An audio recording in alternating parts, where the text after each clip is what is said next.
Já temos connosco o Major-General Isidro Moraes Pereira. Boa noite. Muito boa noite. Vamos falar um pouco sobre aquilo que está a acontecer.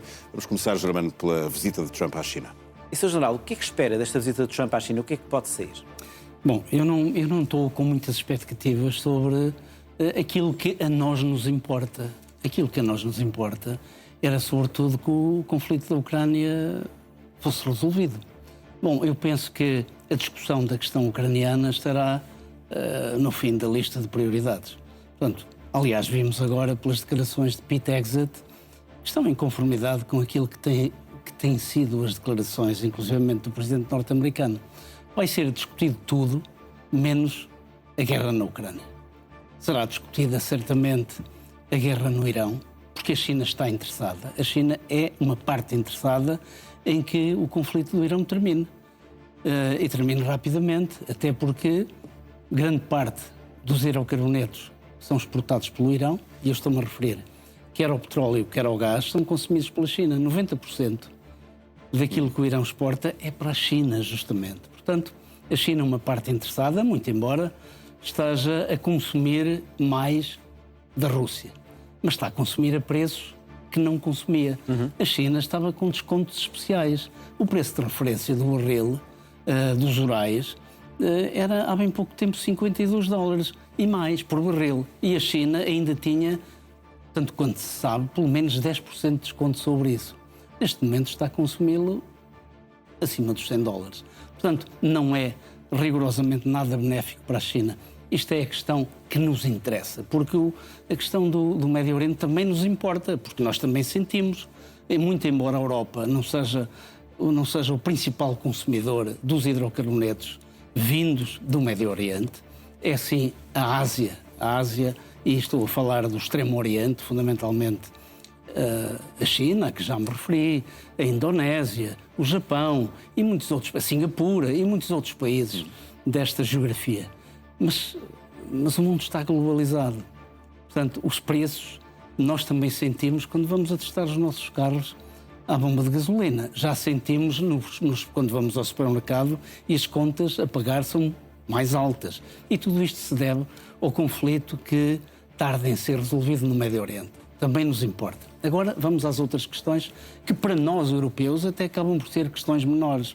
Temos a questão de Taiwan, a questão que é um problema sobretudo dos Estados Unidos, que tem um acordo que tem anos e anos e anos, um acordo de defesa de Taiwan, e que neste momento, face às posições que esta administração tem tomado, é um ponto que eu estou com alguma expectativa para saber qual é a posição norte-americana.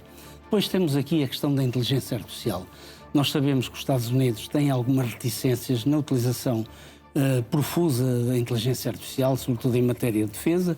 Sabemos que a China não tem essas mesmas limitações.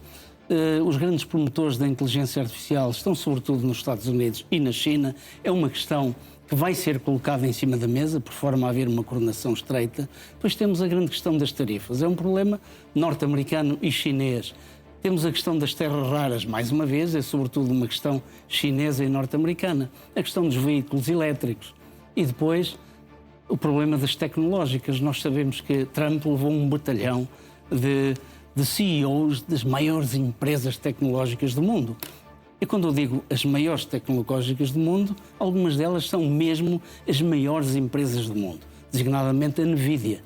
Portanto, e a Ansem também faz parte, também foi no Air Force One, como nós sabemos. Portanto, são estas as grandes questões. Se me perguntar se eu tenho grandes expectativas, bom, eu gostaria que a China tivesse uma ação benéfica naquilo que pode ser a resolução do conflito na Ucrânia. Não penso que este problema seja um problema importante. Relativamente ao Médio Oriente, eventualmente, eu já o disse aqui, por mais que uma vez, que Trump já tem planeada uma nova operação. Ele já deu como finda, já enterrou a Epic Fury, já lhe fez o funeral. Quer ele, quer Pete Hegseth, já disseram que a operação Epic Fury já estava terminada. Se houver uma guerra não, se houver uma guerra e se voltarmos à utilização dos elementos de combate, e é o mais provável que isso venha a acontecer, só será depois de Trump regressar da China, como é óbvio, não é? Porque o próprio Trump tinha uma esperança de que a China pudesse, de alguma forma, influenciar a posição do Irão naquilo que tem que ver com um acordo na mesa das negociações. Portanto, Trump, mais que ninguém, está, eu diria, não está desesperado, mas perto disso, de que a questão do Médio Oriente se resolva. E porquê é que acha que a China não exerce mais junto do Irão a sua influência para que o Irão liberte Hormuz? Bom, a China tem uma posição dúbia, como nós sabemos. A China não pode ir mais longe por uma razão muito simples. A China tem um triângulo que nós sabemos que existe há décadas, que foi formado há décadas com propósitos próprios, que é formado fundamentalmente pela China, pela Rússia e pelo Irão. Bom, só não é um quadrilátero porque a Coreia do Norte não tem o mesmo estatuto que têm estes três, como nós sabemos. Portanto, é aquilo que é designado hoje em dia pelo eixo do mal. Portanto, há aqui uma série de compromissos que foram assumidos ao longo de décadas e que a China não pode pura e simplesmente renegá-los. Portanto, a China está numa posição em que tem que flexibilizar as coisas. À China interessa-lhe muito que a questão do Estreito de Hormuz seja resolvido, mas, por outro lado, aquilo que a China quer é que os Estados Unidos saiam humilhados desta guerra. Portanto, e uma forma de o fazer é continuar a apoiar o Irão. Se houver uma nova guerra, se regressarmos... E a nova operação já tem nome. Sledgehammer. Ou seja, marreta. Aliás, corresponde àquilo que são as expectativas que Donald Trump criou à volta daquilo que podia ser aquilo que se segue. Uma operação decisiva, uma operação mais violenta que todas aquelas que nós apreciamos. Já assinou até com a utilização de determinados argumentos que deixam antever, será que ele está a falar da questão nuclear? Quando ele diz, se não for assim, vamos ver um clarão brilhante vindo do Irão. O que é um clarão brilhante? Perguntaria eu. Bom, não passa de narrativas, como nós sabemos. Trump tinha dito... Não, com certeza. Há bem pouco tempo que nunca lhe passou pela cabeça utilizar armas nucleares. E eu julgo que não. E mais, e se o decidisse, tenho praticamente uma certeza que todos os outros envolvidos na utilização deste tipo de argumento se iriam opor tenazmente ao próprio presidente norte-americano e isso iria causar um grande problema nos Estados Unidos, porque não há qualquer razão para utilizar o argumento nuclear. Aliás, seria um precedente que poria o mundo completamente em convulsão. Se Trump utilizasse o argumento nuclear, bom, era o caminho para que Vladimir Putin utilizasse o argumento nuclear na Ucrânia. E a partir daí seria muito difícil de parar uma tal situação. Não, eu penso que não vamos tão longe. Portanto, Sledgehammer, marreta, muito possivelmente depois de Trump regressar da China, porque ainda hoje tive a oportunidade, na visão global, de dar conhecimento a todos os espectadores que nos seguem, que o Irão, ainda hoje, e não é por acaso que o faz, é exatamente no momento em que Trump se dirige à China. As negociações vão começar amanhã, em boa verdade. E o Irão declarou que não haverá sequer oportunidade para uma segunda ronda de negociações se 5 pontos importantíssimos não fossem respeitados. O Irão disse e tomou uma posição algo inflexível. Ou respeitam estes 5 pontos ou nem vale a pena começarmos. É uma questão pertinente e que, relativamente à China, a resposta é esta. A China está a fazer aquilo que é possível, está a tentar convencer o Irão, mas, por outro lado, também não quer que o Irão saia derrotado desta contenda. Esta é que é a grande questão.